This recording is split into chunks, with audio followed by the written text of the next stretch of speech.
6க்கு மட்டும்தான் தேர்ந்தெடுக்கிற உரிமை இருக்குது. அது முட்டாள் தந்தையாக இருந்தாலும் சரி. நான் காலில் விழ மாட்டேன், கையில் விழ மாட்டேன், நின்று மாட்டேன், கட்டி பிடிக்க மாட்டேன், ஃபோட்டோ எடுக்க மாட்டேன், நிற்க மாட்டேன், திரும்ப மாட்டேன், பேச மாட்டேன். இந்த உரிமை யாருக்கு இருக்குது அப்படின்னா யாருக்கு தான் இருக்குதே? 6வது அறிவு உள்ளவனுக்கு தான். நான் சைக்கிளில் போக மாட்டேன், பைக்கில் தான் போவேன், எனக்குன்னு ஒரு டிக்னிட்டி இருக்குது. நீ சொல்லுவேன், நான் என்ன பண்ண முடியாது? அதுமாதிரி இஷ்டமாக போக முடியாது. நான் வெளியே போனால் தலை வராமல் வெளியே போக மாட்டேன், சட்டை போடாமல் வெளியே வர மாட்டேன், ஜெட்டி போடாமல் பேண்ட்டு போட மாட்டேன். இந்த மாதிரிலாம் நீங்கள் ரூல் வச்சுக்கலாம். யாருக்கே? 6 அறிவு உள்ளவருக்கு. இந்த ரூல்லாம் நீங்கள் பிரேக் பண்ணிட்டு திரும்ப நீங்கள் விலங்கு மாதிரி வாழணுன்றது தான் கடவுளோட விருப்பம். 6 அறிவில் எப்படி வாழணும்? 6வது அறிவு இருக்கணும், ஆனால் விலங்கு போல் வாழணும். விலங்குக்கு 6வது அறிவு வந்தால் என்ன பண்ணணும்?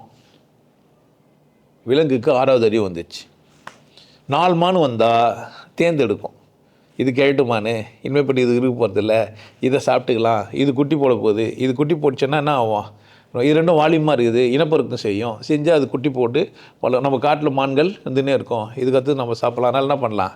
கேட்டு மாட்டை அடிக்கலான்னு ஆப்ஷன் இருந்தால். இப்போ 6வது அறிவில் உனக்கு ஆப்ஷன் இருக்குது, ஆப்ஷன் தான் இருக்குது. மாட்டிக்கினே நீ அந்த ஆப்ஷன் உண்டு இல்லை. எவன் சொன்னானோ அந்த ஆப்ஷனை தான் செஞ்சுக்கிற. புரியுதா? உனக்கு என்ன இருக்குது? 6வது அறிவு யாருக்கு இருக்குது? குருக்கு மட்டுமா? புக் எழுதணுன்னு மட்டுமா? கதாசிரியருக்கு மட்டும்தானா?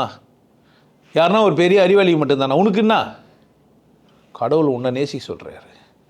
உனக்கு என்ன இருக்குதுன்னு சொல்கிறாரு. உனக்கு என்ன உரிமை இருக்குது? ஆனால் நீ செய்யாத செய்யலை, அதனால் பிறக்கிற. சரியா? அந்த பிறக்கிறதுல கூட உனக்கு உரிமை இருக்குது. இதெல்லாம் புரிஞ்சுதானே அங்கேயும் இருக்குதுன்னு உனக்கு புரியும். அப்போ அப்பாவுக்கு பிள்ளையாக பிறகுது, அடுத்த ஜென்மத்தில் அவளையும் எனக்கு பொண்டாட்டியாக வர்றது, இல்லை அவளுக்கு நான் புருஷனாக வர்றது, இல்லை அவனுக்கு நான் பொண்டாட்டியாக வர்றது, அடுத்த ஜென்மத்தில் பெண்ணாக வர்றது, இல்லை ஆணாக வர்றது, அப்படியெல்லாம் யாரால் தேர்ந்தெடுக்க முடியும்னா தனக்கு உரிமை இருக்குதுன்னு புரிகிற ஒரு ஜீவனுக்கு மட்டும்தான் அது சாத்தியம். இல்லைனா ஆனால் நீ 6வது அறிவு என்ன பண்ணி வச்சுக்கிற?